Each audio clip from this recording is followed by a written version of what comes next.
The Titanic bringers of chaos and ruin are here. Let's review the full match play rules for Codex Chaos Knights.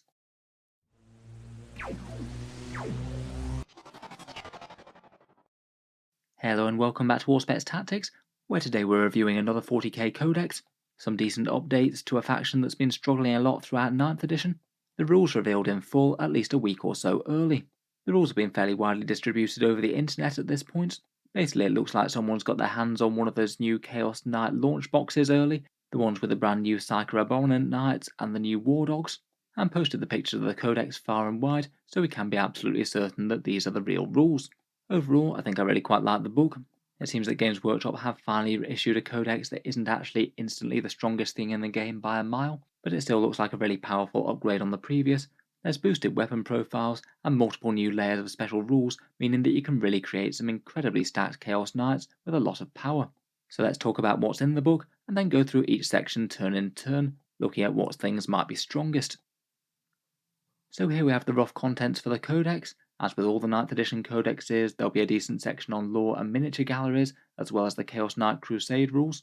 As always though on this channel we tend to focus on the actual match play rules within 40k, and as normal with 9th edition, there's a lot more sections of that going on than there were previously. For the core rules of the army, we have the Infernal Iconoclast Traitorous Ambitions, they're still there, and perhaps more in-depth rules than ever for altering the Knight's super heavy detachments and fielding them alongside Chaos Forces.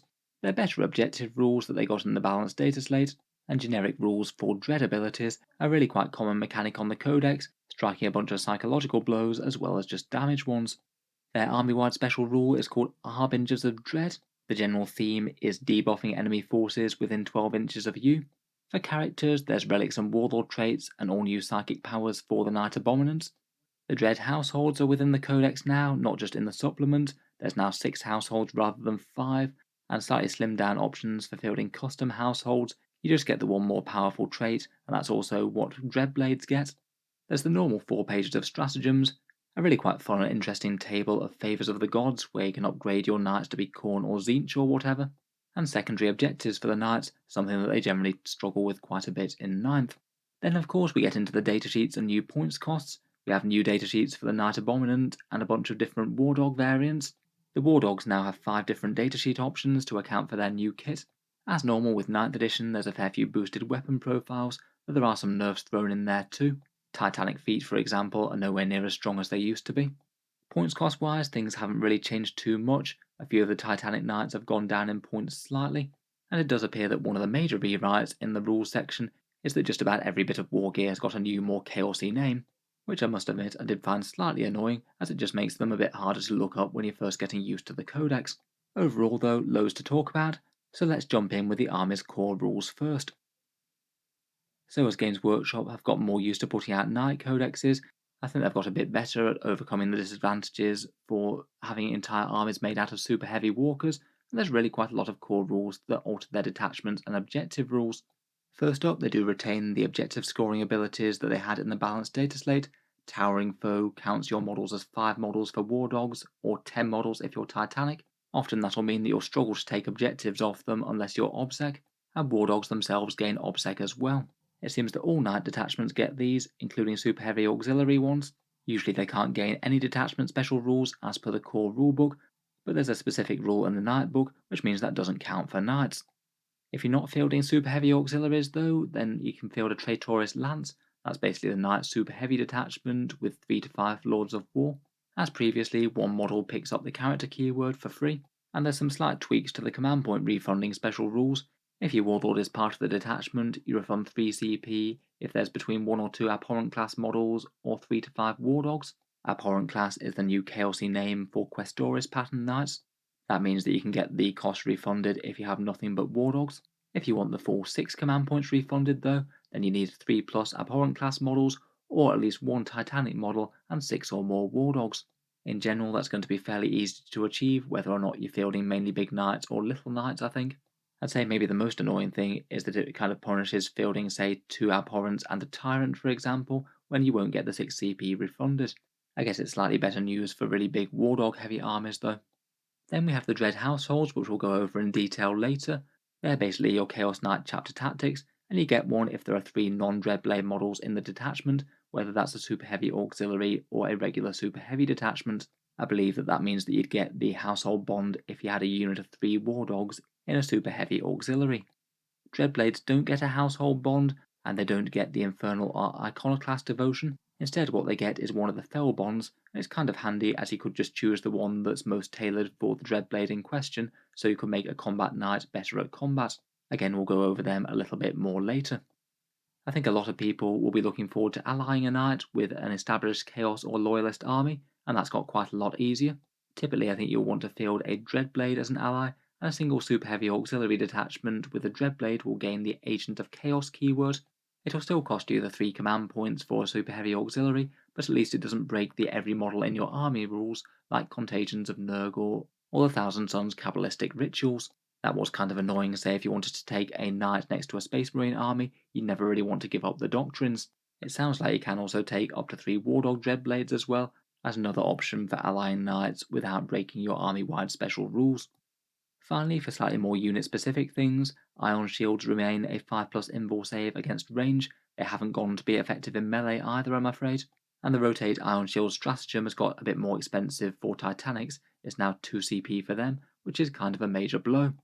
Finally, they do still have the same super heavy walker rule, the one that allows them to fall back and charge, which normal Titanic units can't do.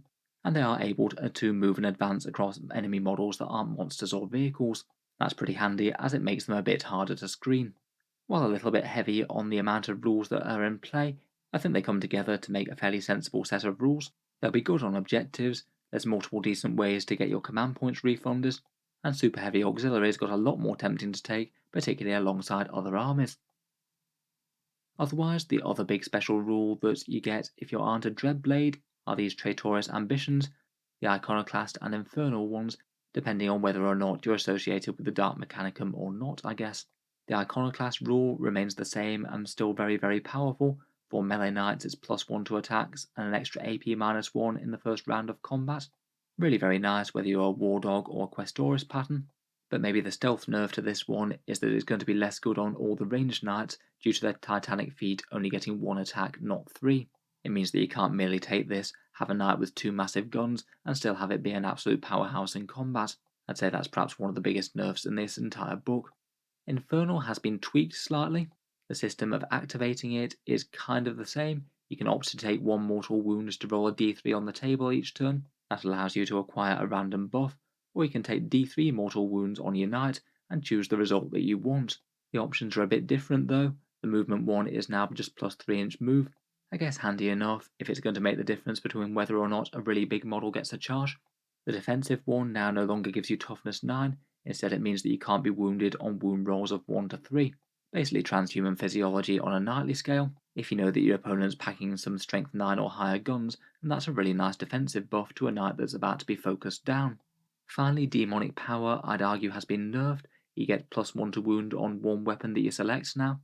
Previously you used to have +1 strength and +1 damage, and that could easily double the damage output of a weapon against certain targets.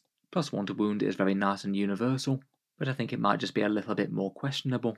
I guess still probably best on the things with slightly lower strength and really high rate of shots, things like Avenger Gatling cannons or the big flamer on the Knight Tyrant. Overall for Infernal, I think that the weapon boost is a bit weaker, but the toughness boost is a bit more universally helpful. I feel like both of these still seem interesting enough and different enough to see play. Next up, let's take a look at their pure army special rule. This is Harbingers of Dread. You get this one if you're a pure army, so basically only Chaos Knights, Agents of Chaos, or Unaligned, so to be one that you pass up if you took them as allies. I feel like it's a helpful boost, but maybe not quite so powerful that it's going to make you never want to take knights without it. A lot of the abilities in the Harbingers of Dread table key off either dread tests or dreaded abilities. Dreaded abilities perhaps being the main one, where it basically means that enemy units within 12 inches are affected by dreaded abilities, effectively being just the same as an aura, but they state it doesn't actually count as an aura, so things that boost auras or turn them off can't affect them.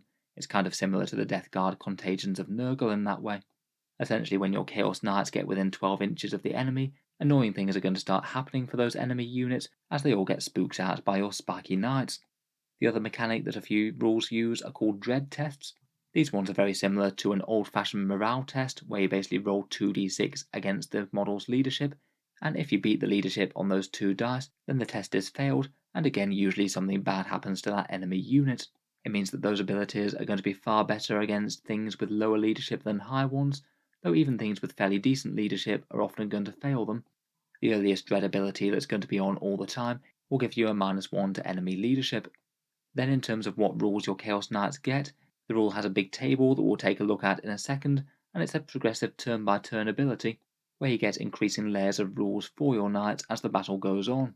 Games Workshop really does love their slightly overcomplicated progressive turn-by-turn abilities. Almost every second codex seems to have one now.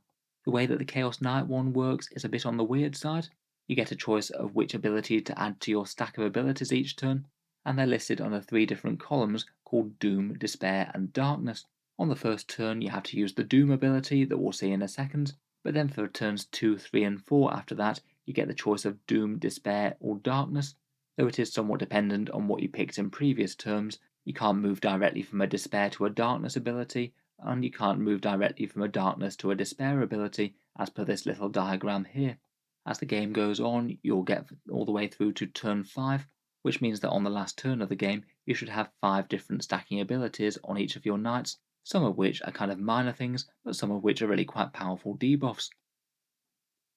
So here's the actual Harbingers of Dread table then. As you can see, it's 3 columns: Despair, Doom, and Darkness from left to right.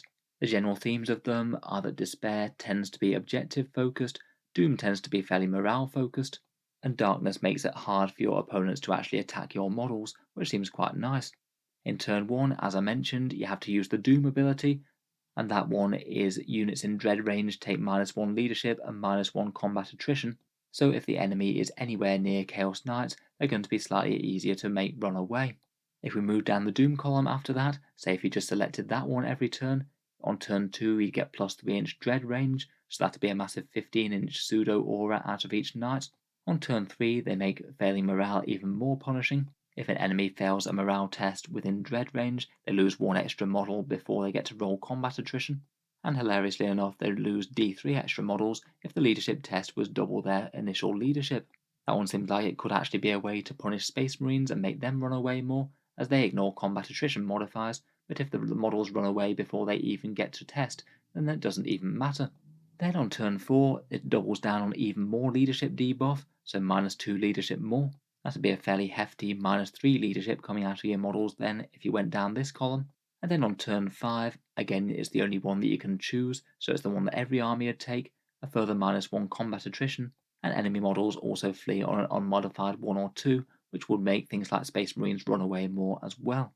As pure leadership debuffs go, these are really quite wide-reaching and quite powerful ones. At least in the last couple of turns of the game, you could really make a lot of very hardy warriors run away quite easily.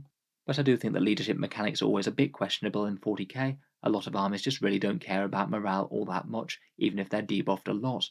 I feel like Despair and Darkness are going to tempt people a bit more. For the Despair abilities, again all of these use the Dread range, so within 12 inches normally, unless you've got a buff to it. The turn 2 one that you can select is -3 inches to aura abilities and command phase abilities. Depending on your opponent's army, that could actually seriously mess with their character positioning. Say if they positioned a character within 6 inches of a unit to use a command phase ability on it, then they get within Dread range and they won't be in range to use that anymore. Kinda depends on what you're facing, but could be useful against some matchups I guess. Turn 3 aims to mess with enemy actions. You need to pass a Dread test to start doing an action when you're within Dread range of the knights, and if the enemy is still doing the action in the morale phase, they have to do another Dread test to continue doing the action. For most armies there's still a reasonable chance that they are going to pass that, but that's still going to be a fairly high risk of potentially interrupting your opponent's plans. Finally, and I think by far the most important one from Despair, is the turn 4 one. It means that enemy models lose objective secured when they're within Dread range. That's an incredibly meaningful one, as it basically means that even if your knight's anywhere near an objective, then the opponent's normally not going to be able to steal it off you, and if you've got a war dog on an objective, then it should almost always be able to secure the objective until it's actually destroyed. Turn 4 is fairly late in the game, but if you went for this one, it'd get you at least 2 powerful rounds of extra primary scoring. Finally, and perhaps one of the most interesting as it actually impacts your knight's defences, is Darkness. If you choose to take the turn 2 one up, then it can seriously screw with your enemy's target priorities. Enemy units within dread range have to take a dread test. If they fail it, then shooting units must shoot at the closest model, and units attempting to charge must halve their charge distances. Sometimes that really might not matter all that much, and most of the time they are going to be passing the tests most likely. But if the opponent both fails a test and it's important, it could potentially be slightly catastrophic. Say something like a massive Tau Storm Surge fails its dread test and is forced to take aim at an Armiger rather than the big knight that it wants to shoot. Or say you've got some deep striking Blood Angels dropping in to try and mess up one of your knights, and then they get unlucky and fail their dread test, and it means that they're going to be halving charge distances, making it impossible to make a deep strike charge. Kind of situational, but could be seriously annoying if it triggers at the wrong time. Perhaps for sheer reliability of being useful though, the turn 3 and 4 ones look great. Turn 3 means that your units are -1 to hit at greater than 12-inch range, which is a really nice survivability boost. And unlike the rest of the abilities on this table, that one's not dread range locked, so unless your opponent's getting up close and personal, your army just gets significantly tougher from turn 3 onwards. Then on turn 4 that doubles down further, which means that your knights are now -1 to hit in melee as well. So again we'll be getting significantly tougher there, particularly if your opponent has poor weapon skill. Again, that one's not dread range associated, but typically they will normally be in dread range anyway if they're in melee. Overall, I think it's an interesting set of abilities. The leadership and combat attrition will help out situationally for a little bit in the early game, but mainly I'd see it as a bit of a late game buff. The turn 3 and 4 ones look really quite nice. I feel like just getting the defensive buffs of going down the entire darkness line are probably the easiest one to use. Against the vast majority of armies, that's almost guaranteed to add at least some value. I'd say maybe the main reason to deviate from just doing that is perhaps if you want to take up that Obsec debuff. I guess that would depend on how much objective security your opponent's brought. Overall, I think it's a fun little tree of abilities, certainly handy to add a bit of survivability to the knights, though a little bit annoyingly weighted towards the late game, where if things have already gone pretty badly early on, then you might not be in such a great place to capitalise. Next up, let's talk through the Chaos Knight stratagems then. There's been a fair few changes and additions here. Perhaps some of the biggest losses for the section are the cheaper rotate ion shields. Trail of Destruction no longer allows you to reroll full hit rolls, and full tilt has gone as well, no more advancing and charging. Still though, a fair few of these are pretty powerful. First up we have Battle Tactics. For 1 CP we have Break Their Lines.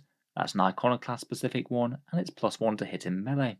I think that's generally going to be best on a Despoiler, one that hits on 3s and is still really quite a massive unit. Certainly doesn't hurt with the extra damage it'll be getting from Iconoclast anyway. For 2 CP we have Hungry for Combat. You select one unit that War Dogs are in melee with. Any War Dogs get 6s to hit auto wound the enemy. I guess that's particularly helpful against anything with a really high toughness value.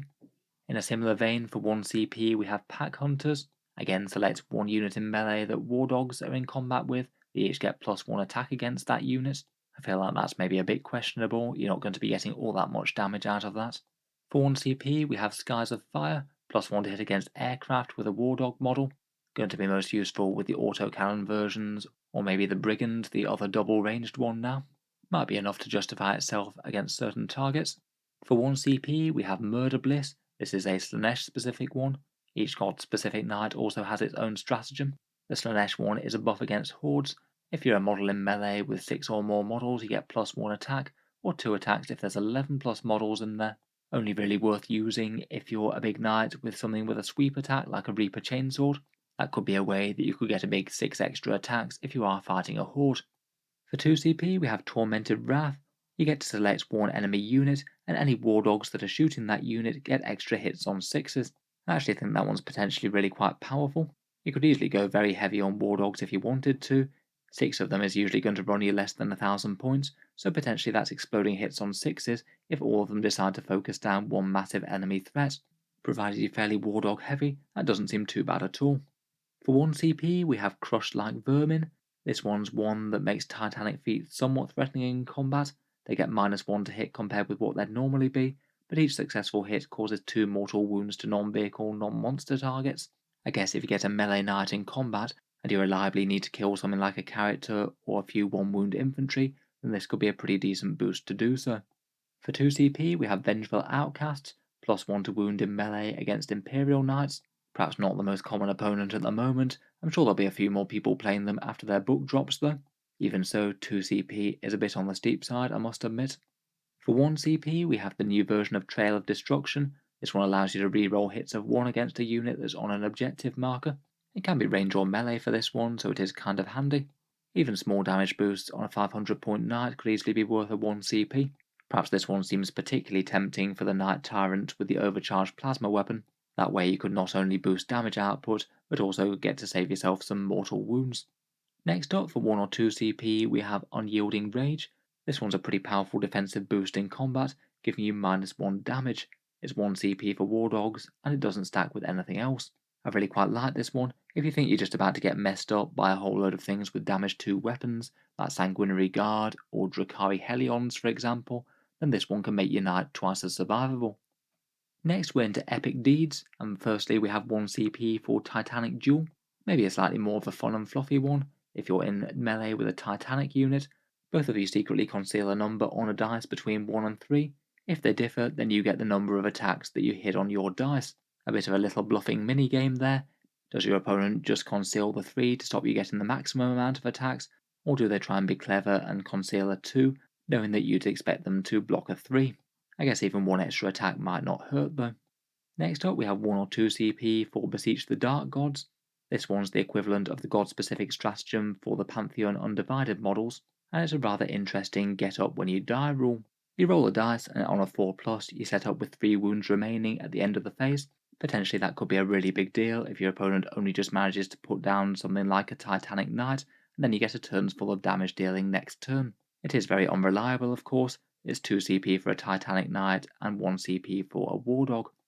Next, for 1 or 2 CP, we have Abominable Constitution. This one's the Nurgle specific one, and allows your knight to fight on full profile this turn.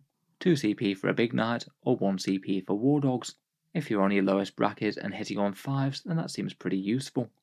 For 2 CP, we have Doom and Despair. This one's the one for manipulating your Harbingers of Despair rule, and you can only use it on round 3 or more. You get to select 1 extra Harbinger ability from a previous round, and that applies to your entire army. For example, on Battle Round 3, you could maybe use it and also get the +3 inches to your Dread range rule, one of the other minor ones that you didn't pick but might be useful going forwards. I feel like maybe it's a bit niche for 2 CP, but theoretically there'd definitely be situations where you'd want to use it. For 1 CP, we have the new version of Death Grip. This one can now not only be used by the Warp Strike Claw, which is the new name for the big gauntlet on the big knights, but you can also use it on the Slaughter Claw as well. That's the new mini claw version for the War Dogs. When you've successfully wounded your opponent but before saves are made, you can declare the Death Grip stratagem. You roll off with your opponent, getting +1 if your strength is greater than theirs. If you win, then invul saves can't be taken against that attack. That's D3 +3 damage on the Slaughter Claw, or a massive 8 damage on the Warp Strike Claw. Using that to basically guarantee a character's death is pretty powerful. Finally, for Epic Deeds, we have Spiteful Demise. This allows you to auto-explode a knight, no roll required. It's 1 CP on War Dogs, 2 CP on Abhorrents, and 3 CP on others, Tyrants getting 3d6-inch explosion on the roll of a 4+. This one's a really powerful tool to have in the arsenal when you're playing knights, and I like the way that you don't even have to roll a 4+ to trigger it anymore, it just goes off automatically. If you've got a big Titanic Knight in the midst of the enemy army, exploding on a 4+ means that every unit within 2d6 inches will take d6 mortal wounds. If your opponent's relatively clustered up around it, then it means that they're going to be losing a hefty chunk of their army then and there. Really like it, and quite a powerful one to pull if the enemies just charge your knight with a bunch of different units to bring it down. Moving on, then we have 4 requisition stratagems. 2 of them are the fairly standard extra Warlord Traits and Relics stratagems. Just like in other armies, you can have up to 2 of each in Strike Force. The Relics no longer give you the character keyword, but the Warlord Traits still do. I think they're always going to be pretty important for Knight list, as they're just an extra layer of things that you can throw onto one big stacked Knight and hopefully get even more value out of it. Otherwise, there's one command point one called Chosen by the Gods to add a god-specific keyword to one Knight without paying any of the points for those favoured abilities. It seems that the main reason to do that is to access the stratagem, unless you're going for a bit more of a narrative or flavour type thing. Other than the stratagems, it doesn't really seem like there's anything else that keys off those keywords.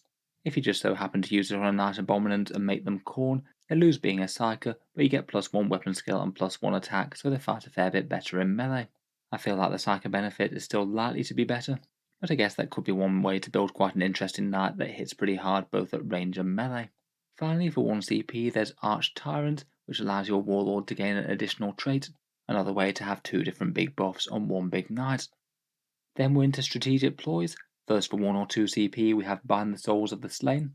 This one's the Infernal unique stratagem. When it fights in combat, each slain model regenerates 1 wound on a 4+, up to a maximum of 6 in a turn.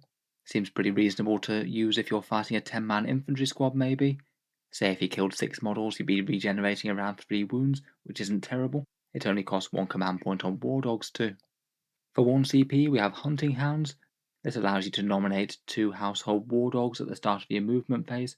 They've got to be greater than 6 inches from enemies and less than 6 inches from the board edges. They go into strategic reserve, and they don't come back until the next turn. I guess could be a fun way of getting war dogs into the enemy's drop zone.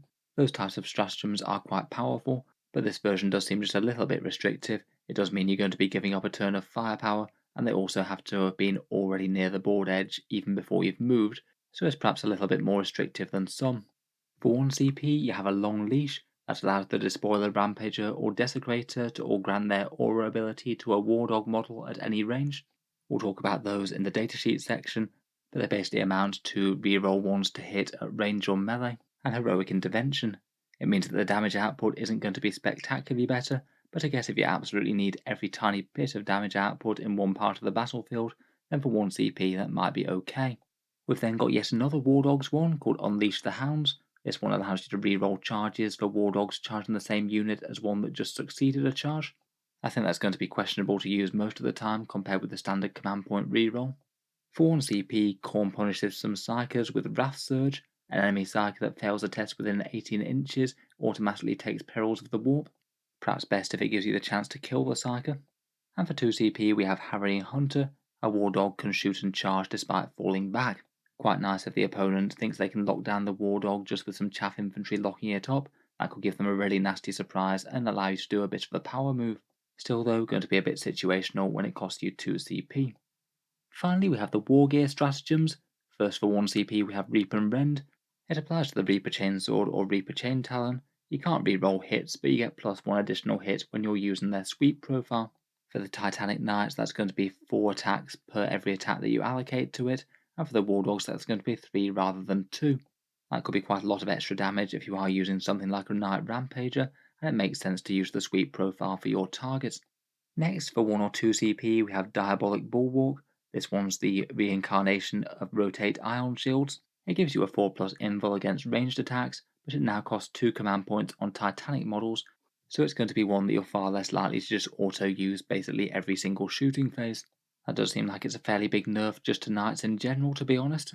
It's going to be painful to compare that to the old codex where it only costed 1 CP. I guess on the upside it hasn't got any worse for War Dogs, and it has actually got better for Knight Tyrants here. They used to cost 3 CP to rotate, and now it's only 2. For 2 command points we have Infernal Aegis. This one's a Knight Tyrant option to shield nearby War Dogs. You have to use it in the opponent's command phase, so unfortunately you can't use this in reaction to enemy shooting, which makes it a bit less useful I think. And basically any War Dogs within 6 inches get a 4+ invul against ranged attacks. On paper that could be fairly powerful. You could be giving a 4+ invul save to really quite a lot of models there. It does kind of bank on the fact that the enemy was going to shoot those War Dogs though, and not just plough shots into the Tyrant. You may be at just a bit more chance of those 2 CP being wasted there. For 1 CP we have Macabre Projectiles. This one's taking the innate ability of the Thunderstrike Gauntlet, now rechristened as the Warp Strike Claw, and when you kill an enemy vehicle in combat, you get to throw it at another unit within 9 inches. On 3 to 5 it does D3 mortal wounds, and if you roll a 6 it does a big 3 mortal wounds. Really quite cool imagery to casually throw the enemy's tank or monster at another squad. Damage output wise it's not enormously exciting. Again it's going to be a powerful play though if it does just manage to finish off a key enemy unit before they get to use it next turn. For 1 command point we have Ravenous Terrorshades. This one's a Terrorshades keyword model, so the Abominant or some of the new War Dogs. The model has to be within dread range of the enemy in the morale phase, so usually within 12 inches. One enemy unit has to take a dread test, and they suffer 1 mortal wound for each point that you've failed it by. In theory, if you're targeting something that's got a really low leadership, something like Guard Conscripts maybe, and you've managed to debuff them with the dread, you could easily deal a fair amount of mortal wounds of damage there.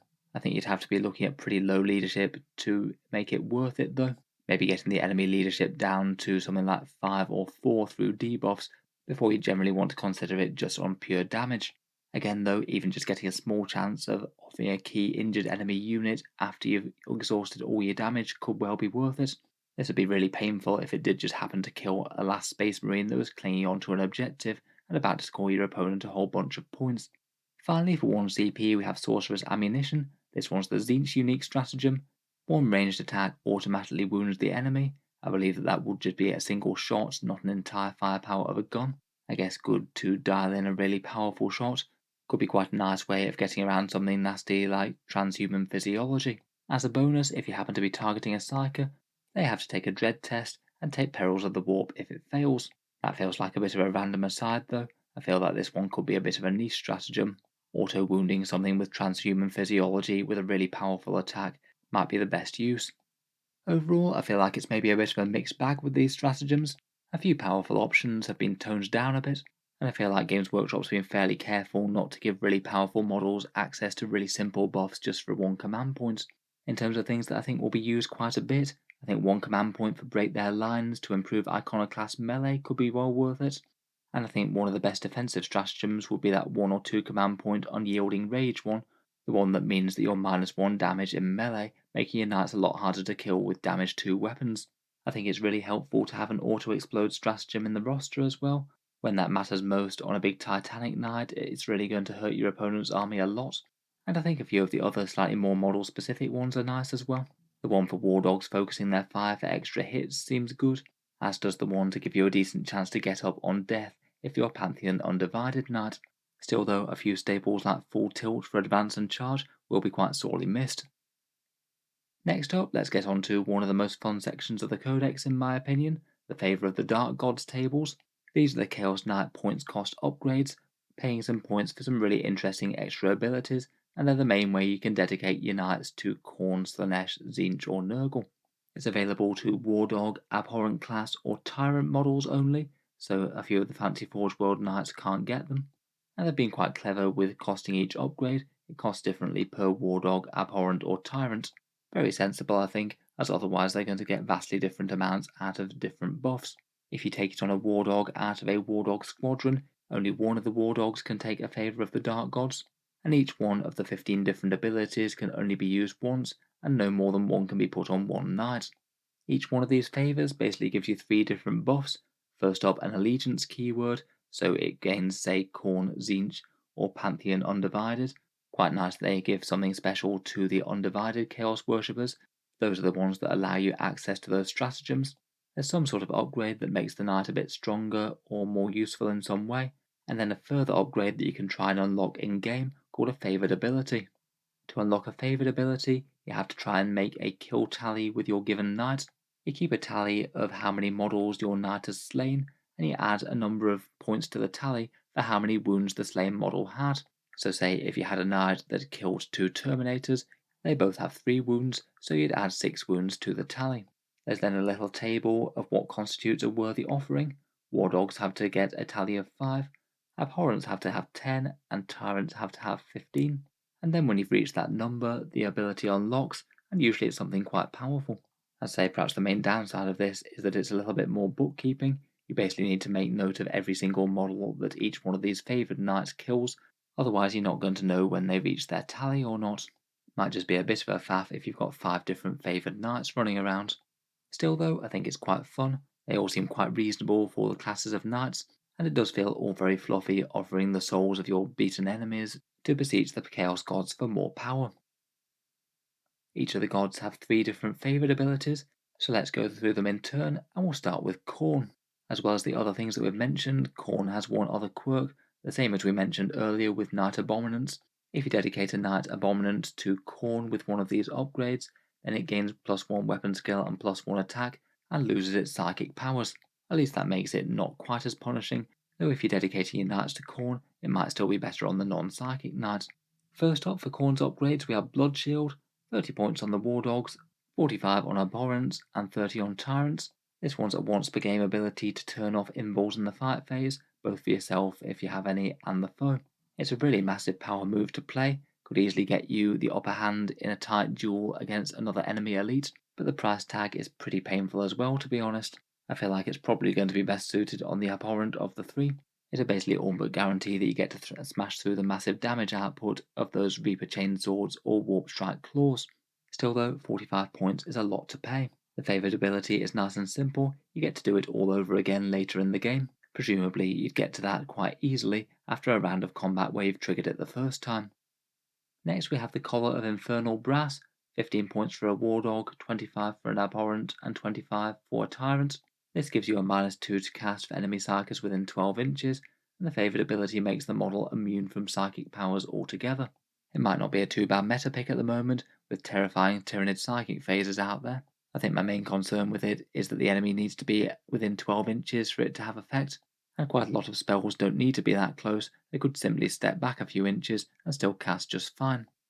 Lastly for Khorne we have the Throne Mechanicum of Skulls, 15 points for a War Dog, 25 for an Abhorrent, and 15 for a Tyrant. This one gives you reroll charges, and if you trigger the favoured ability, then 6s to hit get 1 extra hit on the target when you're in melee. I guess it could be okay on something like a War Dog Carnivore for rushing in and trying to guarantee that charge, or maybe on a dual roll knight otherwise. Perhaps try and reach your tally with a ranged weapon, and then by the time you actually get to combat you're going to be significantly fightier with that favoured ability. Moving on to Tzeentch, and the first is the Pyrothrone, 25 points for a War Dog, 35 for an Abhorrent, and 45 for a Tyrant. This one makes your knight a psyker.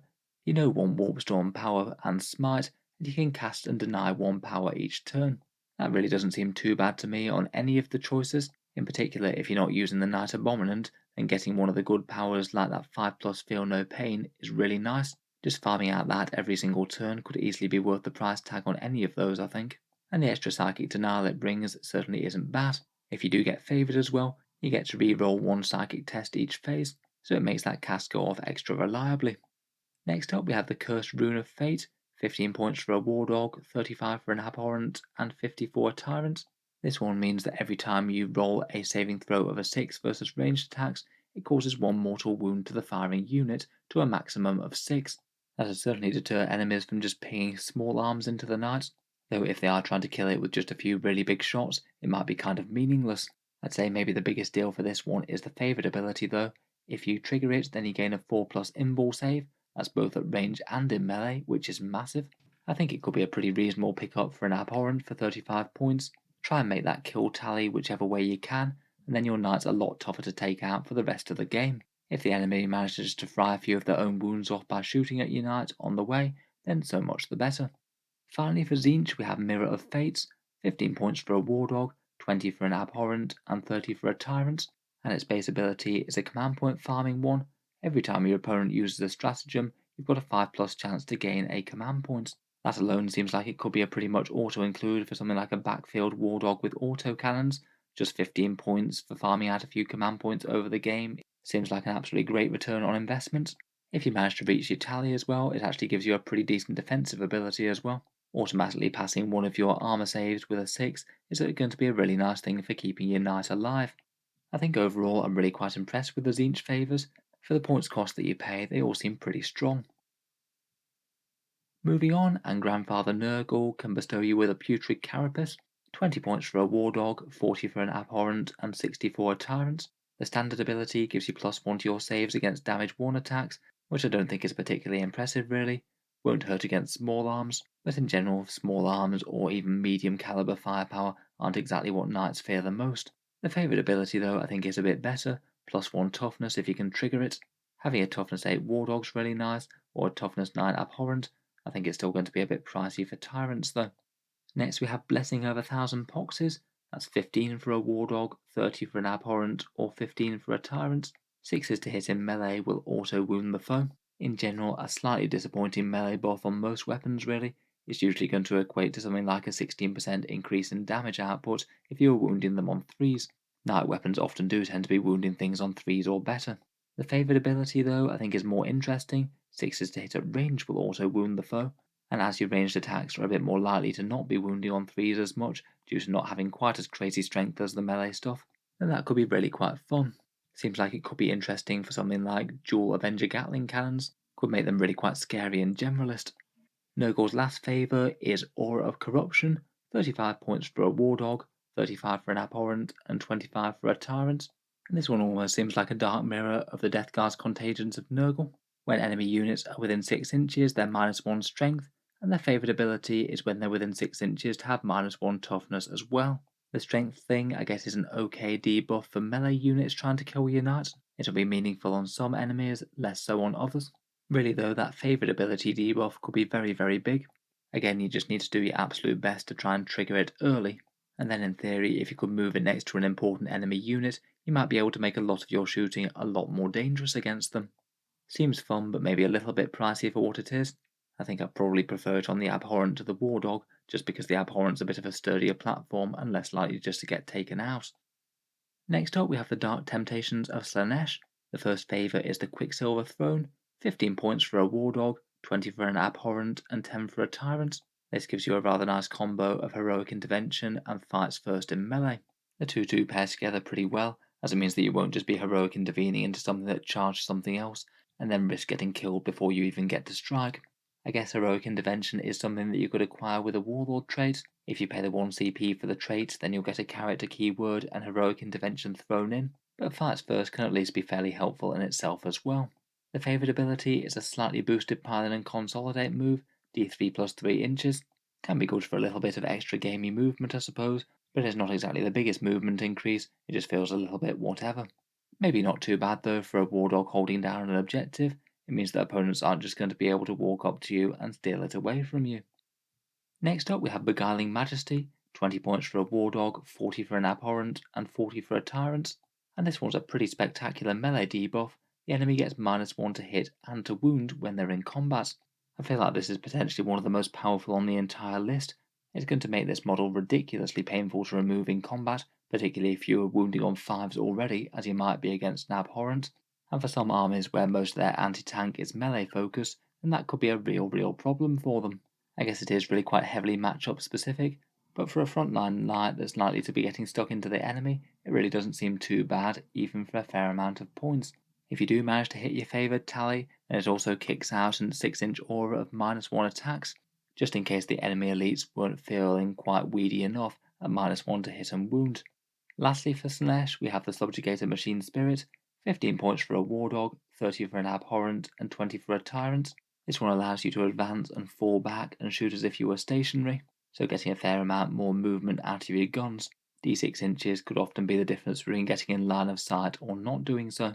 The fall back and shoot is also pretty handy for Wardogs that are ranged. If they get tagged in close combat, they can just step back and shoot anyway. And the favoured ability allows you to fall back and charge, useless on the Abhorrent and the Tyrant, but again could be handy on Wardogs. For me it feels a little bit pricey for the Abhorrent, but at 20 points for a Tyrant that seems like it's a really tempting pick. They move very slowly at 8 inches now, so getting an extra d6 inches could be a great way to get those close range weapons to fire, or getting important lines of sight with things like the Volcano Lance. Finally, last but not least, we have the Pantheon Undivided favours, and I think it's quite cool that they thought to include these, as it always feels a bit weird to me where to be dedicated to one of the gods gives you a lot more power than just worshipping Chaos Undivided. So I think it's quite fun that they put the Undivided one on the same sort of level, at least power-wise.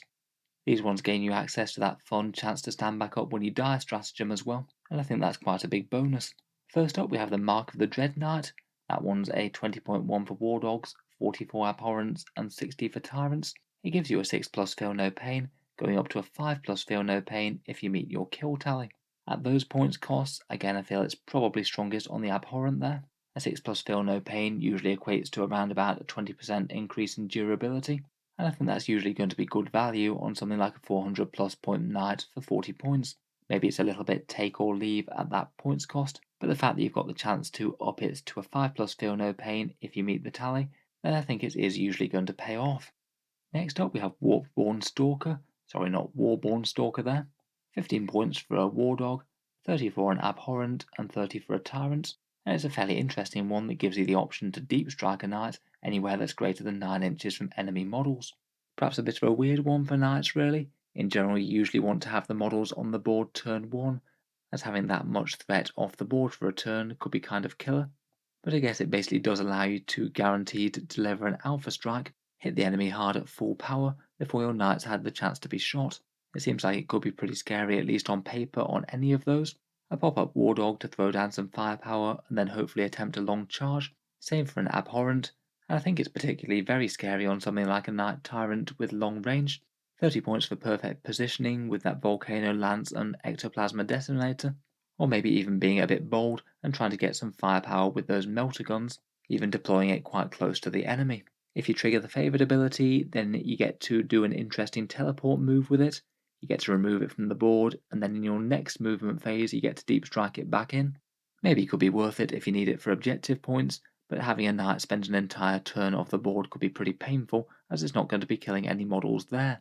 Still though, deep striking knights sounds pretty fun. It could definitely keep your opponent guessing and mess with their movement until they're revealed. Finally, we have Bellacor's 1, the Blessing of the Dark Master, 20 points for a War Dog, 30 for an Aberrant, and 50 for a Tyrant. It's an interesting sort of debuff ability, where you can't reroll hits, wounds, or damage rolls against this model, and if you unlock the Favoured ability, unmodified hit rolls of 1 to 3 always fail. I feel that these kind of abilities are fairly hard to weigh up. In some matchups they'll do absolutely nothing, in some matches they could be pretty killer. If you can get favoured though, then the two abilities together are a really nice defensive boost. I guess you might be weighing it up against the Mark of the Dread Knights for which buff you think might be better for the given meta. Again though, I think that all the Pantheon Undivided ones are really quite interesting, particularly nice as they come with that stratagem. Overall, I think these Favour of the Dark Gods rules are going to be quite popular. A whole new extra layer of rules to stack on the already stacked knights with Warlord Traits, Relics, household things, traitorous ambitions, psychic powers, and stratagems as well. We've kind of covered my favourites as we went along, but for Tzeentch I really like the Pyra Throne, trying to get the 4+ Invul from the Rune of Fate and Mirror of Fates to farm CP on the cheap. Beguiling Majesty would make your knight really hard to shift in melee and could well be worth the cost, and Subjugated Machine Spirit seems really nice on a Knight Tyrant, giving it extra movement with those really powerful guns. Finally, I think both the Mark of the Dread Knight and the Blessing of the Dark Master are nice defensive buffs, and Warpborn Stalker seems like it could be fun on a Knight Tyrant, guaranteeing you its Alpha Strike in the right place. I think despite at least fairly meaty points cost, I think most Titanic Knights will take one of them. It's more of a question of which one you pick. Next up, let's get into character upgrades, and we'll start with Warlord Traits. War Dogs can take these, but they can only take the first 3. Firstly, we have Eager for the Kill, +1 to advance and charge, and if you're in the enemy deployment zone you get +1 attack. Interestingly enough, I think that might be a good combo with Warpborn Stalker, if you can deep strike 9 inches away and get a +1 to charge, with a command point reroll your odds on to make it, fairly guaranteed to deliver a knight into combat out of the blue. Next we have Harbinger of Scrap Code. Each morale phase you get to select one enemy vehicle within 18 inches. The model has to take a dread test, and if it fails it takes 3 mortal wounds, and then also gets a debuff on top of that, counting as half wounds for the purposes of its damage table, or just getting -1 weapon skill and ballistic skill if it doesn't have a damage table at all. Not really quite as convinced about this one. The enemy might not have any meaningful vehicles, they might be too far away, and a lot of the time they might just easily pass their dread test several turns in a row, and this might do nothing whatsoever. Warp Haunted Hull is a psychic defense one. It gives you an extra deny the witch roll and a 5+ save against damage in the psychic phase. Only going to be good in some matchups, but as I said, psychers definitely are in the meta at the moment with scary Tyranids out there. Never mind other powerful armies like Grey Knights, Thousand Suns and Craft Worlds. Could be handy to have around for 1 CP. Next we have the Knight Diabolus. This is +1 attack and reroll hit rolls of 1. Between the two that's a really nice melee buff. Any Abhorrent class knight with a melee weapon will love that. It's usually going to be around a 30 to 40% increase in damage for most targets, which is a pretty insane value for a 1 command point buy-in if you're using it on something the size of a knight. Next we have Infernal Quest, gaining objectives secured. I guess depends on whether or not you're planning to use War Dogs to wrest control of those objectives. On a knight that's going to be going forward and scrapping with the enemy, it does seem pretty reasonable to keep around though. Counting as 10 models with Towering Foe and objective secured means that objective is almost always going to be yours. And finally we have Aura of Terror.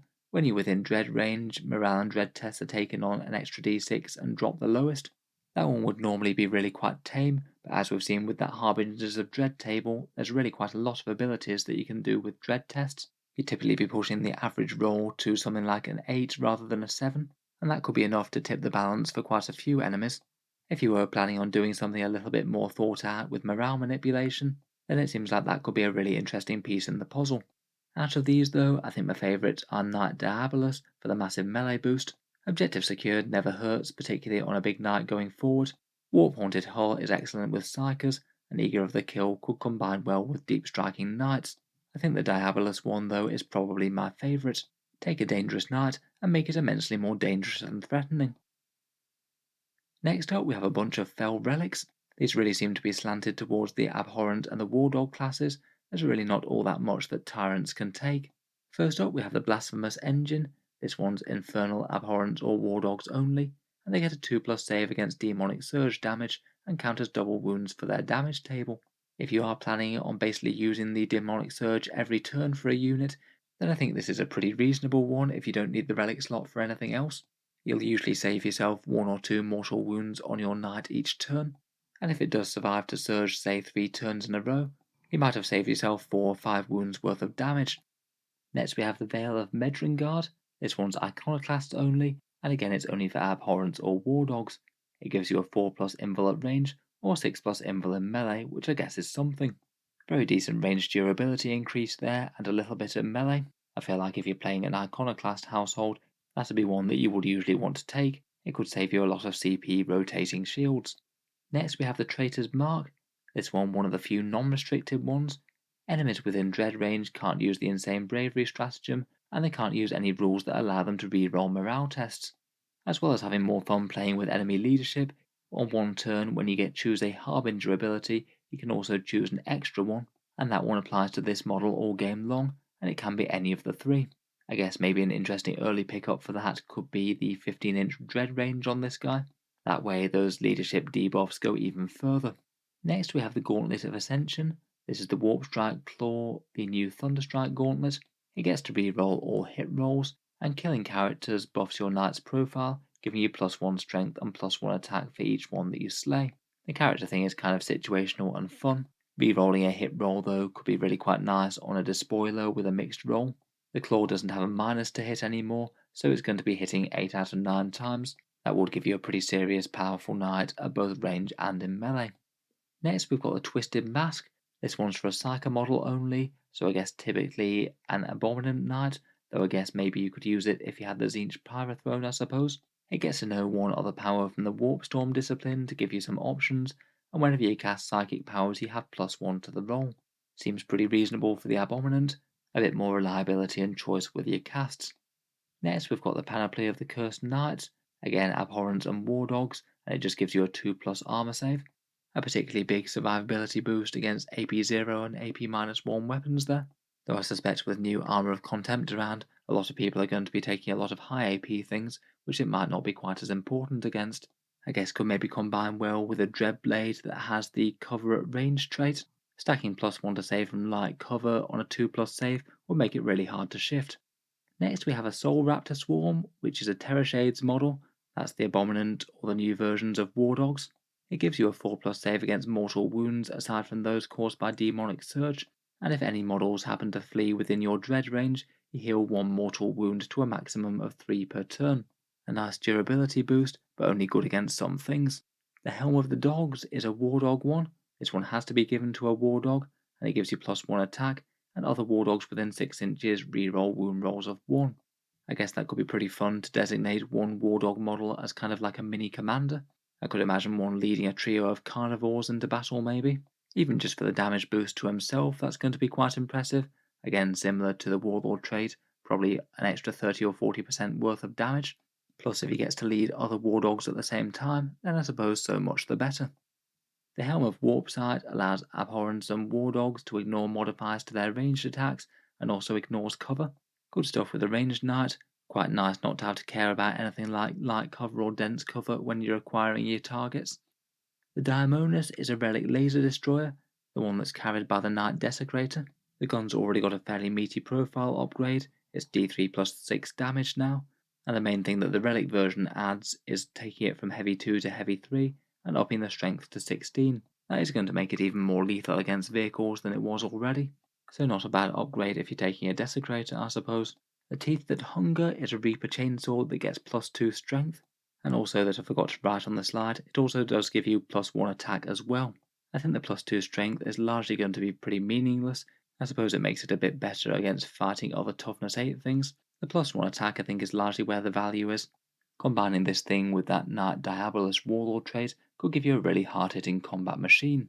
Maybe you could even stack it with that stratagem to get you an extra sweep attack, and the Iconoclast +1 attack and extra AP on the charge. And I think that theoretically adds up to about 28 attacks out of one Knight, all hitting on 2s and re-rolling 1s. That feels like it'd make a mess of quite a few targets, perhaps. Next we have the Rune of Nacht Gra. This one can only be taken by a Dreadblade, and it allows you to take 2 different Fell Bonds on the same model. We'll get to those later, they're essentially like household traditions, and I think there could be some potentially interesting combos depending on exactly what Knight you're trying to set up. The Tyrant's Banner is for an Abhorrent model.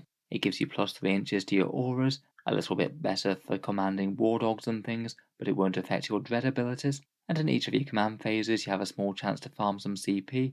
You gain 1 on the roll of a 5+. I guess it's often going to make back the command points that you invest in it, but it doesn't feel particularly strong for taking up a relic slot. Finally, we've got a Bound of Varadian Psychogeist. This one's for Abhorrence or War Dog models, and it makes wound rolls of 6 AP -2 better, and you get to reroll 1 damage roll every time it shoots or fights. I quite like the buff in the way that it affects both ranged attacks and melee. Maybe some of the Knight weapons that might be a bit underwhelming for, as they tend to have quite high AP already, but I guess high AP is a bit more relevant than normal with Armour of Contempt about. Seems best on something that's high rate of fire but relatively low AP, maybe something with a Gatling cannon. Overall, a fair bunch of fairly decent relics, I think. Not a lot of just straight direct damage increases, but I feel like most of these are pretty usable. I feel like that Veil of Maidengrad is still going to be a really popular one for the 4+ Invul. I feel like maybe that stands out amongst any of them, but really quite a lot of the others remain usable. The weapons will give you some nice damage increases, the Twisted Mass seems pretty nice for an Abominant, and a 2+ armor save certainly doesn't hurt. Next up, we get to Psychic Powers. The Warp Storm discipline is for the Knight Abominant. You usually get to cast 2 Psychic Powers, or just 1 for any Knight if you upgrade it with that Tzeentch Pyrothrone. First up, Winds of the Warp I think is perhaps one of the best out of the discipline. Warp Charge 6, and it gives the bearer a 5+ Feel No Pain type save, and if you cast it on an 8, it also gives War Dogs within 6 inches a 6+ Feel No Pain as well. Just the 5+ defensive Feel No Pain spell is great. That usually equates to a massive 50% durability, so if you do just repeatedly cast this all game, then you've given yourself a really meaty defensive buff. I think maybe if you aren't taking an Abominant, then this could be the single biggest selling point for that Pyrothrone of Tzeentch. Next up we have Vortex Terrors, Warp Charge 5, and you select one enemy unit in 18 inches, they get -1 leadership, and each time they shoot or fight they take a dread test. If they fail, then they get -1 ballistic skill or weapon skill. On the face of it, pretty underwhelming. I think for that one you need it to be part of a leadership debuffing stack that's going to trigger other dread abilities and not just this one, but potentially fun to play with if you are looking to use the dread abilities to their max. Next, the Storm Malevolent is Warp Charge 7 and also 18-inch range. You select one enemy unit, and all your Chaos Knights get +1 to wound them in melee. Not only that, but 6s to wound also cause 1 mortal wound to a maximum of 3. So if you point this at a target that you just want killed dead in combat, then it's not going to do too badly. Seems like it could combo quite nicely with the Abominant itself.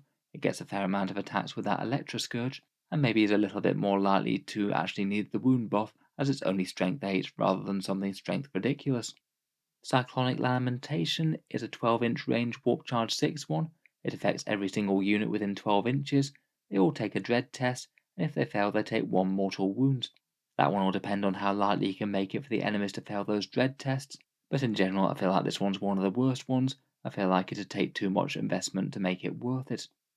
Coruscating Hate is a Warp Charge 6 one with 18-inch range.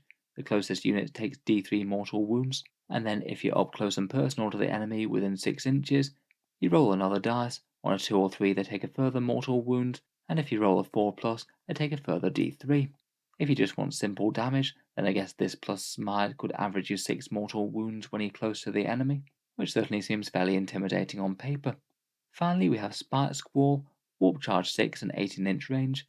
Again it's a debuff for 1 enemy unit. They can't overwatch or set to defend, and then if you manage to kill enemy models in the unit with other attacks, On a 5+, they take a further mortal wound. The Overwatch thing I think maybe doesn't often tend to be enormously powerful when you're playing knights. It's probably going to be most important if the enemy is bringing some massive units of 20 or 30, then maybe it could add up to be a decent amount of extra damage. Overall, out of these psychic powers, I think that Winds of the Warp is by far the best. It'd be my first choice, whichever source of psychic powers that you have. After that, I feel like my second choice would probably be the Storm Malevolence. Two kind of handy combat buffs there if you can target an enemy unit that's just about to get charged. Next, before we get into Dread households and the actual individual datasheets, we've got the Chaos Knight secondaries. Maybe a more important section for Chaos Knights than most, as a lot of the rulebook secondaries just aren't really written for entire armies worth of vehicles, so it is quite nice to have a few more options.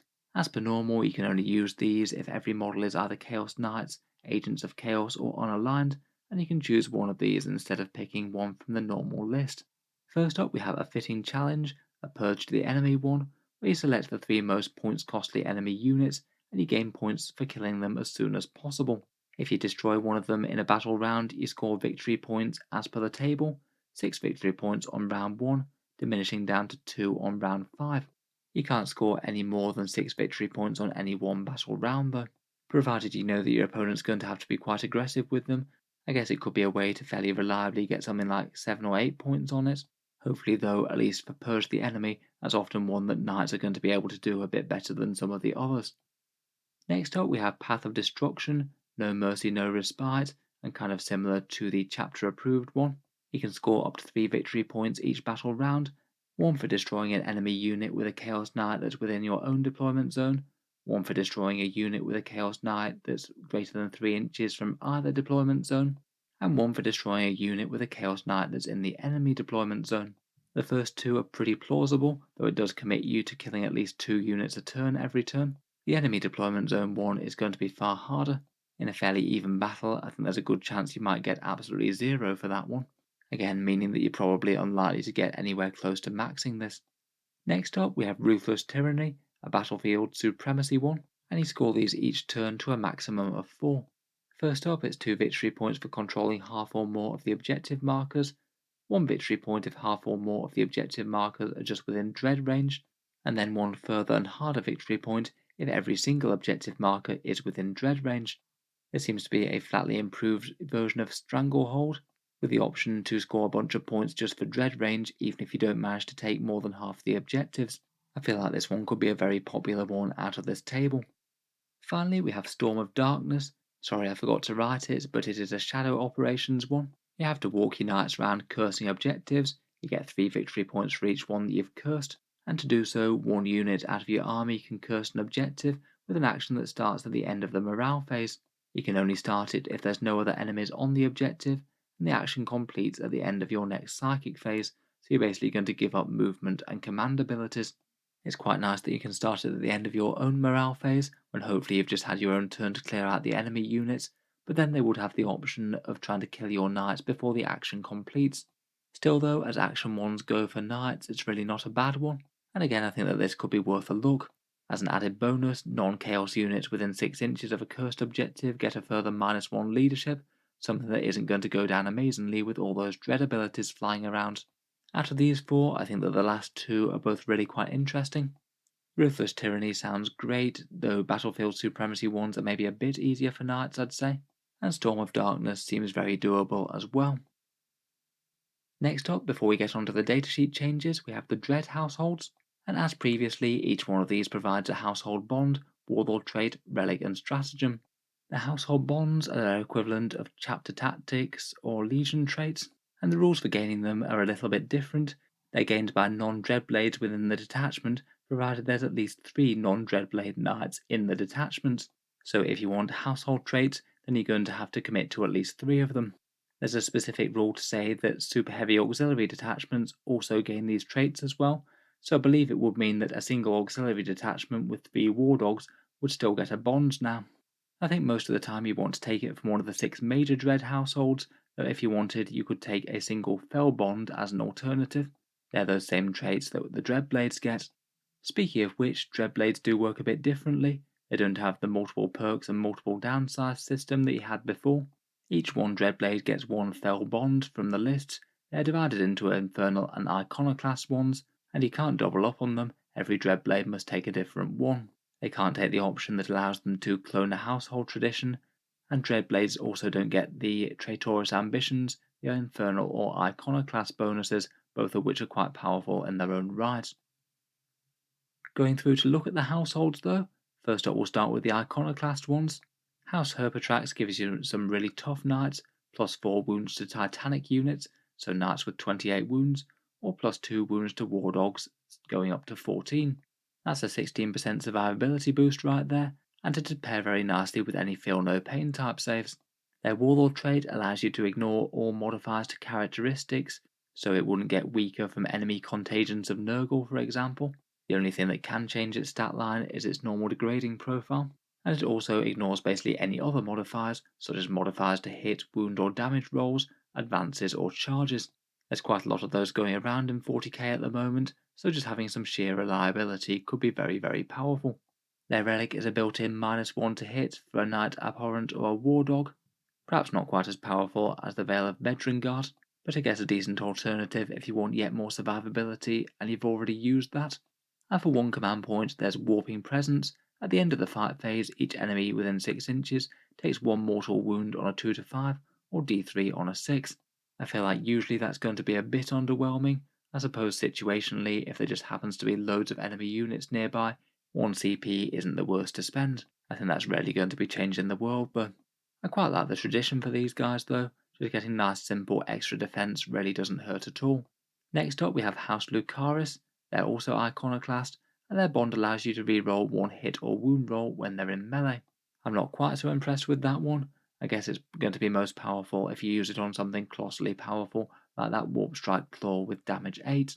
Their Warlord trait is Fights First. That would help with their heroic intervention, I guess, but still it's not super exciting as you'll have Fights First anyway whenever you charge. And the relic is a fun buff to melter weapons. You get plus 2 damage all the time rather than just within 12 inches, and it also gains plus 1 strength. I guess still probably best on the Demon Breath Thermal Cannon. That means that every time it hits home, it'll be hitting with d6 plus 4 damage, so a really quite meaty punch against vehicles. Quite nice for a weapon with a longer range not to have to get within half range. Finally, for 1 CP, we have Trample Them.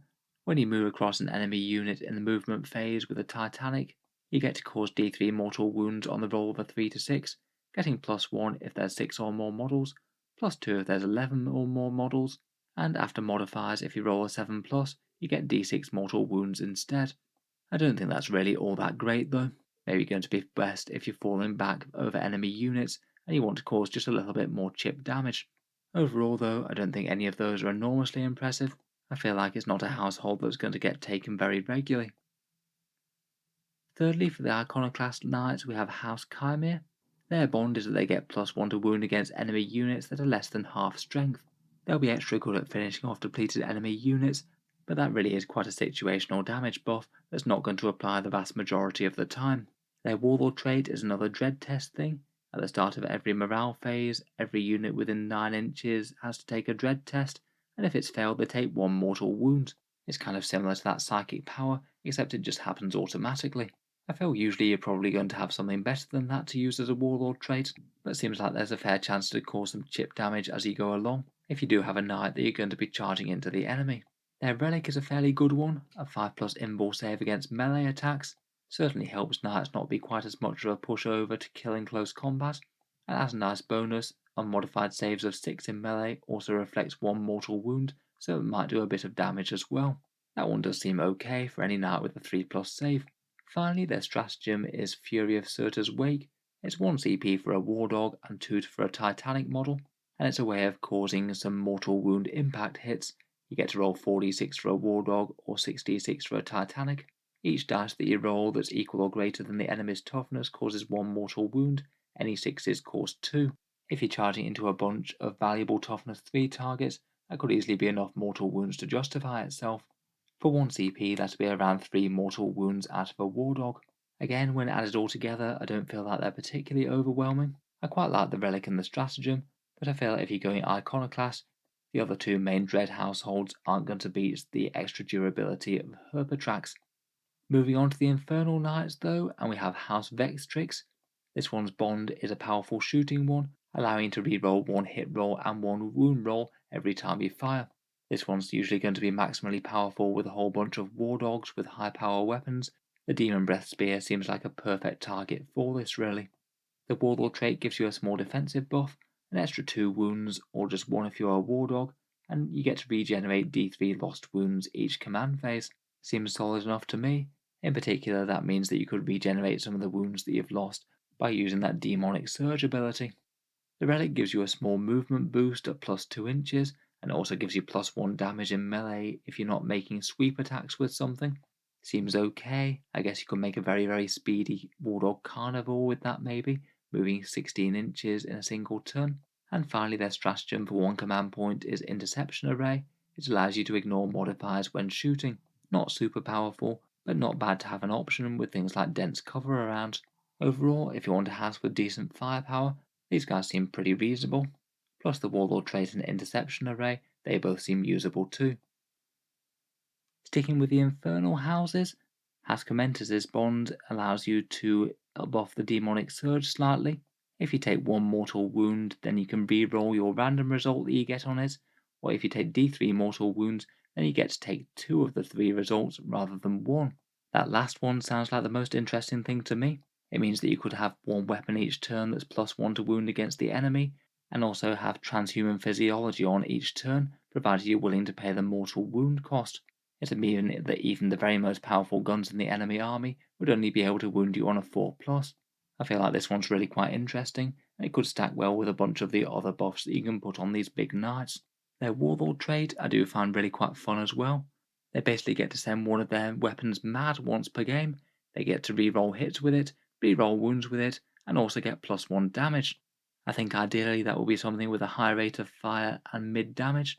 Maybe something like the Despoiler Gatling cannon or the Ectoplasma Incinerator on the Tyrant. It seems that those sort of stats and those sort of rerolls mean that you're likely to obliterate just about most things that you target. That will be a pretty crazy amount of damage coming out in one turn, hopefully early in the game. Their relic is one for a model with Terror Shades, and it allows you to target one enemy unit in the shooting phase. When your knights shoot at that target, all their firepower gets AP -1 better. Could be quite a nice one to throw on a war dog that you're moving up the board, and then mark the targets for the other big knights with the big guns at the back. Finally, for 1 command point we have Encircling Hounds. It allows a war dog unit that's been put in strategic reserve to arrive 1 turn early, and it does that regardless of mission special rules. That means that you could have it arriving turn 1. You'd still have to pay the command point cost to put the war dog in strategic reserve in the first place, so it is a bit pricey, but getting that sort of alpha strike is also very nice indeed.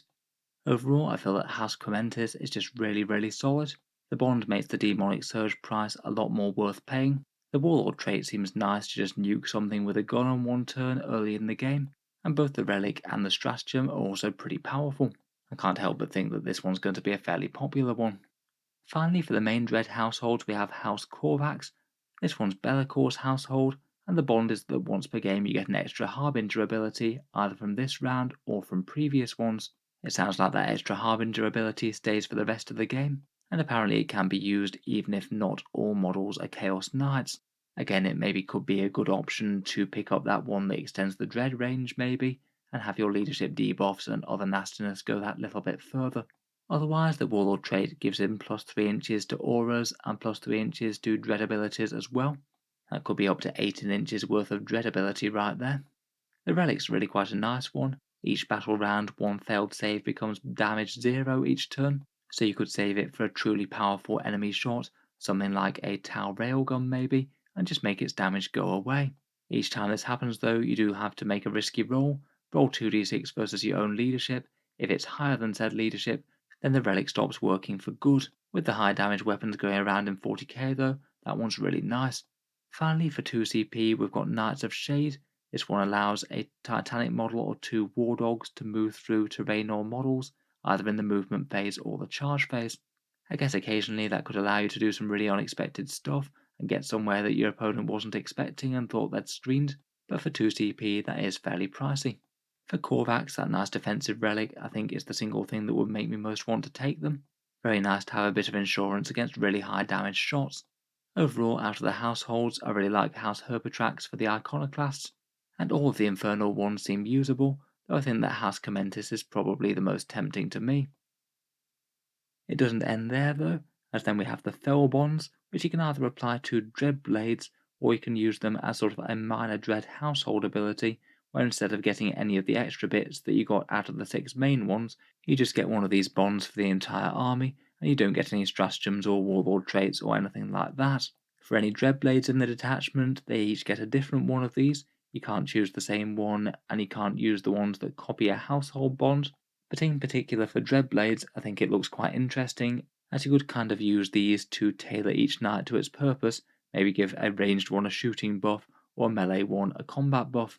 The list of traits is basically split down the middle. A bunch of them you can only get for Iconoclast Knights, and a bunch for Infernal.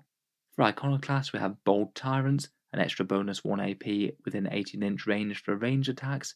Frenzied Invaders, exploding 6s to hit in melee, which works really quite well with Iconoclasts in general. I guess that bond alone could be a pretty reasonable alternative to the actual Dread households on offer for Iconoclasts. Infamous Hereditary allows you to copy the household bond of Lucaris, Herbitrax, or Chimere, kind of something that you more do as a fluff thing. I don't think it has any actual gameplay advantage compared with just using the actual households themselves. Learned Idolaters count AP-1 attacks as AP0. In general, AP-1 isn't the most threatening though. Looping Predators can advance and shoot as if stationary, kind of feeling a bit like House Raven for the Loyalists there, lots of firepower on the move. Precision Cruelty allows your ranged attacks to wound on 6 get an extra AP-1 and an extra +1 damage. As shooting buffs go, I don't think that one's really all that bad. The extra damage in particular I quite like. Over a bunch of shooting phases that feels like it might add up. Prideful Wrath allows you to count as double wounds for degrading. And finally Worthy Offerings gives you a +1 to hit versus monsters, vehicles or characters, and if you do manage to kill one of them, then you get your favoured ability if you happen to have a Favour of the Gods upgrade. Between monsters, vehicles and characters, I think there's usually going to be at least some of those in the enemy army, so that's quite a powerful damage buff against any of them. I think in general, if you do want to play Iconoclast, I'm not super sold on any of their households out of the main ones, so I feel like one of these could be okay for a Fell Bond for them instead. A solid increase in melee damage, range damage, or the +1 to hit vehicles and monsters things all look like they could be handy. Moving on to the Infernal ones, first we have Bound Vassals, the same as the Iconoclast one to copy Vextrix, Commentis, or Corvax's traits.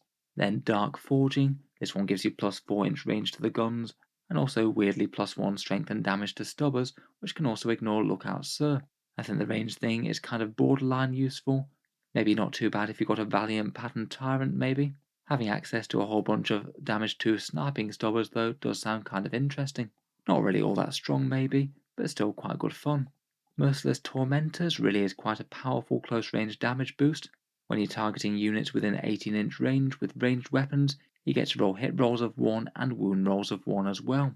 That equates to over a 35% damage increase, which is pretty spectacular for a household buff buffing just about any ranged attack. You are going to have to get close for that, but it's still very nice.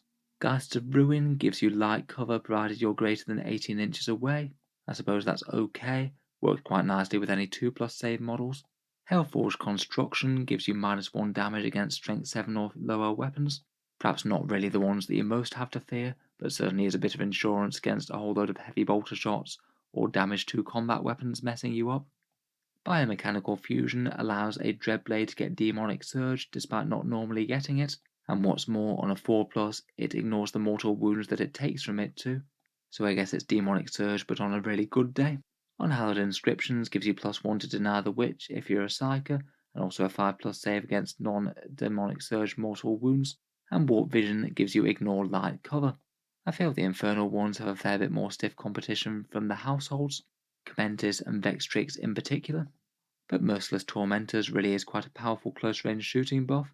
At the very least could be tempting on a Dreadblade that you know is going to be getting close. In general I feel like quite a few of these are quite viable, and again yet another thing that you can layer on along with your Warlord Traits, Relics, Favoured abilities and all the rest. Next up we're getting into datasheets now, and I thought we'd start with the new one, the Knight Abominant. This guy's a 430 point vehicle with no upgrades or options on the datasheet. It's the new sprue in the Desecrator or Rampager kit, that allows you to build a Psychic Knight.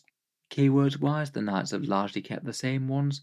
It's interesting that this guy has the core keyword, despite no match play abilities having any relevance to core as far as I can tell, and otherwise it does have the Terror Shades keyword, and it is an abhorrent class, basically the new version of Questoris.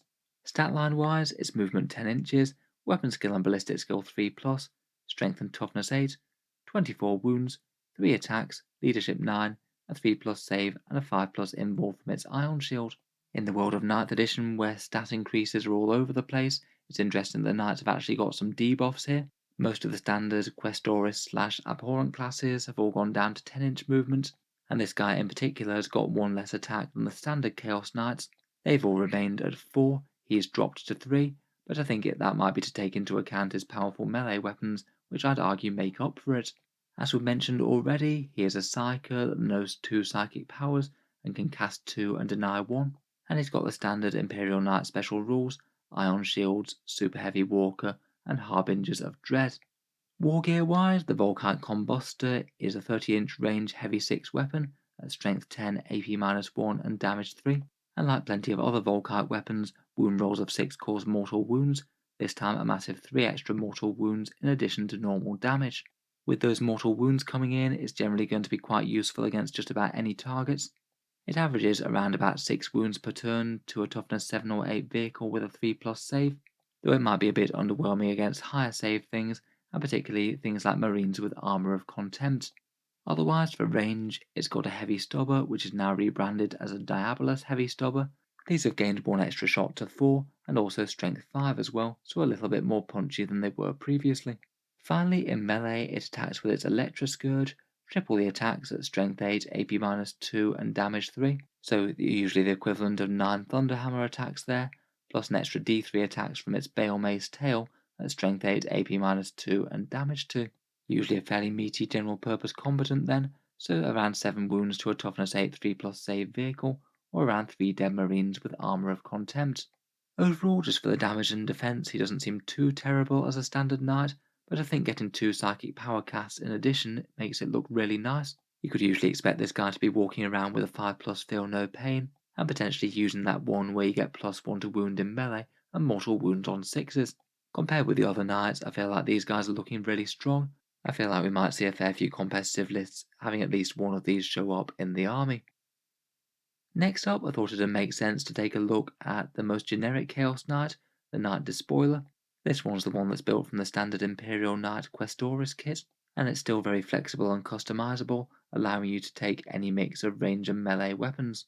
It starts out with a chainsword and claw, and is 375 points just the same as before. Again, it's lost the 2 inches of movement, though it does retain 4 attacks, not dropping to 3. Before we get into melee profiles, it does have a couple of useful special rules. Dread Dominion allows war dogs within 9 inches to heroically intervene, and that is pretty handy for them as they'll often want to be jumping onto objectives and holding them against all comers. It also gets Engine of Destruction. If it's armed with both the chainsword and the claw, then it gets +1 attack in the first round of melee, though it no longer gets a weapon skill 2+. In terms of the armament changes, the Reaper Chainsword has gained an extra pip of AP, going to AP-4 now, and there's been a bit of a shift with melee weapons, where Titanic feats no longer give you the triple attacks. It's now the melee weapons that give you extra attacks, so the Reaper Chainsword can elect for you to change your attacks to 3 times the amount of attacks, all made at strength 8, AP-3, and damage 2. Really quite powerful if you're fighting Space Marines on things. That extra AP will come in useful. If you are doubling up on ranged weapons though, or fielding Knight Tyrants, Titanic feet are only strength user, AP-2 and damage 2, and they don't gain you multiple attacks, so if you didn't have a combat weapon, you'd be striking only with the 4 attacks at that profile. Otherwise, the second close combat option is the Warp Strike Claw. This is essentially the Thunderstrike Gauntlet with a chaosy name. Its strength times 2, AP-3, and a flat damage of 8. It now no longer has the -1 to hit, and it's also picked up the sweep attack profile. It only gets double the attacks, not triple, but it makes them at strength +2, AP-2, and damage 3, so quite nice if you need to handle a whole bunch of 3 wound infantry. The claw and the chainsword cost the same amount of points, and I feel like they really do both have merits now. I feel I'm a bit more attracted to the claw just because it's got a massive damage of 8, though that could leave your knight a bit more unstuck against hordes, which it might struggle to chew through quite as quickly in combat.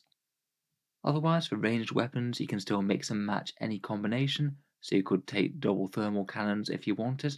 And again, all of the weapons have been rebranded with more chaosy type names. The thermal cannon is now a Demon Breath thermal cannon. This one costs you 50 points to sub out a combat weapon for it, and is now just 30-inch range, but heavy 2d3, strength 9, AP minus 4, and damage d6 plus 2.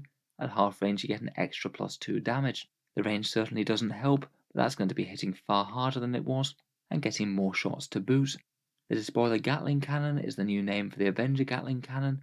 That one's 50 points and includes the Heavy Flamer as well. That one's stat line is completely unchanged, heavy 12, strength 6, AP minus 2 and damage 2.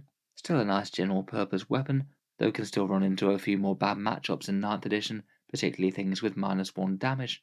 Finally, there's the Despoiler Gatling Cannon at 60 points, a little bit more expensive than the Gatling Cannon, and you get a Diabolus Stubber built in. This one's 2d6 shots at strength 8, AP minus 2, and it's gone up to a flat damage of 3.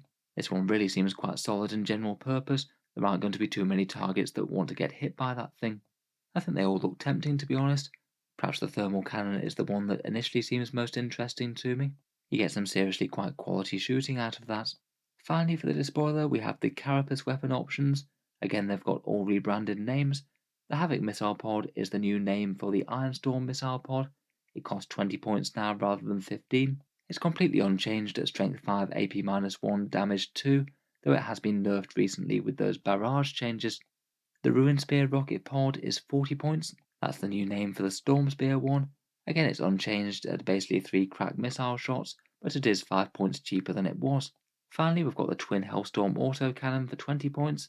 Again, the same profile at 4 autocannon shots. This is massively cheaper though, at 10 points cheaper than it was, and it only gets the +1 to hit against aircraft now, not all fly units. For 20 points for the bonus shooting, again that does seem potentially reasonably good value. Finally, you've still got the option to take a melter gun, costing you 5 points more than the Diabolus Stubber. Moving on, we've got the 2 other unique variants of the Abhorrent chassis, the Knight Rampager and the Knight Desecrator.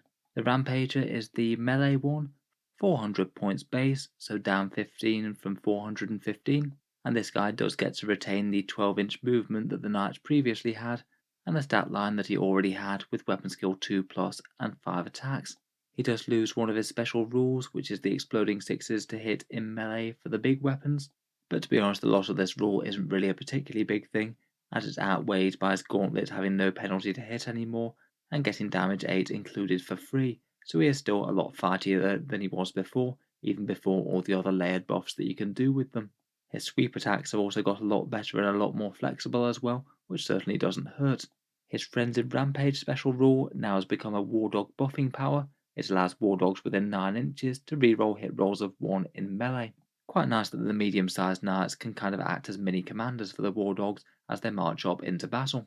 He doesn't have any options or upgrades that he can swap out to. He can't take carapace weapons, but if he can get into a decent target, his damage output really is very impressive. 23 wounds on average against toughness 7 or 8 vehicles, or around 7 dead marines with armour of contempt. I'd say perhaps the main issue with these though is often the fact that they can be screened a bit too easily and might struggle to bring all that weight to bear, though in general getting cheaper and more dangerous in combat certainly won't hurt him. The last of the abhorrent classes, we have the Knight Desecrator. This one's the Chaos Knight that the Loyalists don't get, armed with the Laser Destructor, and he also seems to have picked up weapon skill 2+ as well for some reason.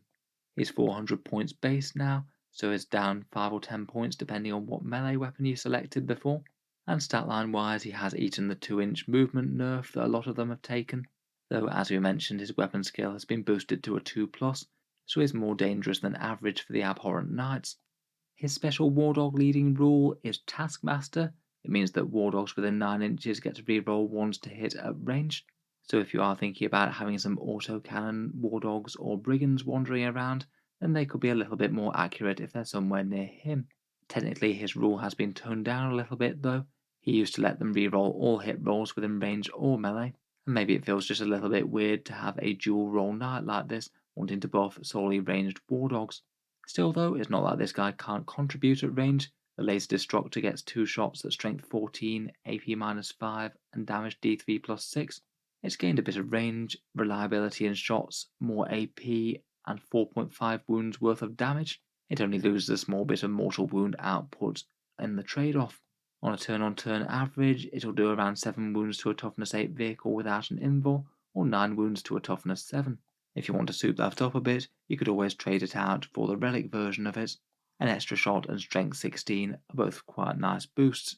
Otherwise, it can choose between the Warp Strike Claw or the Reaper Chainsword for no extra cost, and it can't take any carapace weapons or melter guns.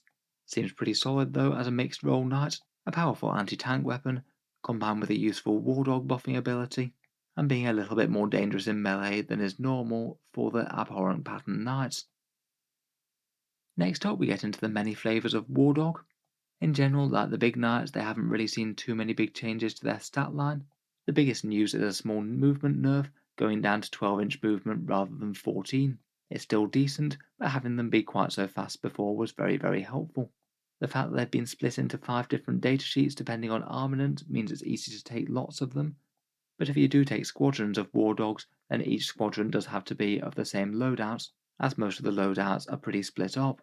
Otherwise they all have core, and I feel that war dogs in general just have a fair bit more support in this codex, between things like the knight auras, loads of stratagems, better support in the detachment rules, and plenty of other bits.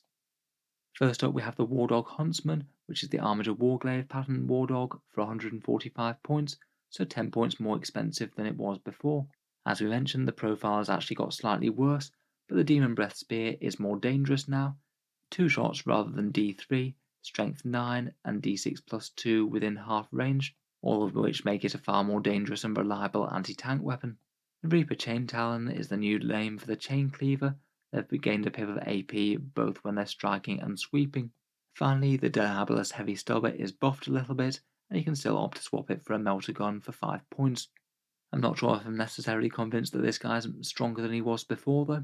The damage boost on the gun and the chainsword are quite nice, but a 10 points bump does mean he's a little bit more fragile for the cost. They also can't advance and shoot those Demon Breath Spears anymore, as they're not assault weapons. Next up we have the Wardog Executioner, essentially the Helverin pattern Wardog, 155 points and unchanged, and the autocannons have been bumped up to AP-2 now. A bit more of an easy success story for this one I guess. Extra AP on the guns, the stobbers are a bit better as well, they cost the same, and in general they've got a bit more support. Then we get into the 3 new Wardogs, the Wardog Carnivore being the melee one. The Carnivore's 140 points, it's got a bigger movement of 14, a bit like the Rampager gets more movement, and in a bit of a mirror to its bigger brother, it also gets 5 attacks at weapon skill 2+ as well. In combat it strikes with a Chain Talon and Slaughter Claw, the Slaughter Claw kind of being a gauntlet thing that strikes at strength ×2, AP-3, and a big damage D3 plus 3. With 5 attacks hitting on 2s, that's going to do a decent job of killing heavies. For a carapace mounted weapon, it either gets to choose a stubber or a havoc launcher for an extra 5 points. That one's 48-inch range, D6 shots at strength 5, AP nothing, and damage 1, and it gets to ignore line of sight. I think it certainly would have been an easy pick over the stubber for me, but now with the barrage nerfs meaning that you're -1 to hit and the enemy gets +1 save, it's not quite as potent. Finally, it does seem to get the Terror Shades keyword, as do the other new Wardogs as well. Speaking of which, the next one is the Wardog Stalker, now the most flexible one, 145 points, and you get to combine either a Slaughter Claw or a Chain Cleaver with a Demon Breath Spear or an Avenger Chain Cannon. So potentially it could be the equivalent of a Huntsman, but instead of getting a sweep attack, gets a big damage D3 plus 3 punch, or potentially you could be trading out that Demon Breath Spear for a gun that's got 36-inch range, 12 shots at strength 6, AP-2 and damage 1. It's quite nice to have a fairly solid in-codex anti-horde option without having to rely on the Moiraxes from Forge World. Finally for the Wardogs we have the Wardog Brigand. That one's also a firepower one for 155 points, so I guess you'd be weighing it up against the Executioner. That one's armed with both the Avenger Chain Cannon and the Demon Breath Spear, so you've got an interesting mixed gun platform that's going to be doing some damage against hordes and against tanks. It might be interesting to see what people choose over these and the Executioners, and just in general whether or not mass Wardogs is going to be a thing in Chaos Knights again, or whether or not these favoured abilities and other stacking things might push you more in favour of bigger Titanic ones. Finally for the datasheets we come to the biggest and baddest of the lot, the Knight Tyrant. 595 points for the Castellan pattern one, and 585 for the Valiant version. Both of those are 10 points less than they were before, not that that's the biggest difference on such a big model. And as per previous, if you wanted to take the extra cannons, that would cost you an extra 15 points. Statline wise, this remains the slowest moving of the knights, only moving 8 inches, but it has had a bit of a trade-off as it now gets a 2+ save at base. They're going to be slow and fairly indomitable, but at least they're fairly tough to shift now. I feel like with most of the codex, a lot of the options are locked off Knight Tyrants, things like a bunch of the relics and things, and I sort of feel like they're trying to put these guys in the role of big heavy firepower to do some heavy lifting, but maybe not the centre of your core strategy. And these guys are the only models in the codex that don't have the core keyword, weirdly enough. Otherwise, unlike all the abhorrent classes, they don't have any sort of war dog command auras, though I guess you could use that stratagem for 2 CP to protect them with shields. And compared with the previous version of this guy, the Titanic feet nerf has really hurt them quite a lot. At least you could reliably step on a light infantry squad and kill it. Now you're only getting 4 attacks with those feet, you're not going to be doing very much damage to infantry at all. In terms of weapons though, I think it's not too bad news for the Castellan pattern ones, the ones with the plasma gun and the volcano lance. The brimstone volcano lance, as it's now called, has taken a bit of a side grade. It's now 80 inches, heavy D3 shots at strength 16, AP 5 and damage D6 plus 8. So certainly its damage profile is pretty ridiculous, but they've dropped it down from D6 shots to D3, meaning it's going to be a lot less useful against heavy infantry. And just having a few really powerful shots can be vulnerable to a bunch of things, such as enemy invul saves and command point rerolls, overkilling things, any abilities that reduce the damage down to 0. So I feel like overall it probably is a weaker weapon than it was before. Against hard targets, admittedly its average damage output has gone up very slightly. Both toughness 7 and toughness 8 units will now on average take 13 wounds from this thing, up from 9 and 11.5 respectively before. But still the old profile was a lot more flexible. Still though, if you can sneak a wound through, this does have a pretty reasonable chance of ending any one normal sized vehicle in a single shot. Otherwise, it's arguably better news for that Ectoplasma Decimator, 48 inch range, heavy 2d6, and strength 8 AP 4 damage 2 normally, or overcharging to strength 9 and damage 3. That's a really nice powerful general purpose weapon that's going to be helpful fighting most things, but it's also abnormally punished in terms of ones to hit. Every one causes 2 mortal wounds to this guy, so it's particularly powerful to use something that gets you to reroll ones to hit with it, maybe something like that Trail of Destruction stratagem. Otherwise, for the Valiant pattern weapons, I'm not quite as overwhelmed. The Dark Flame Cannon is the new name for the Conflagration Cannon.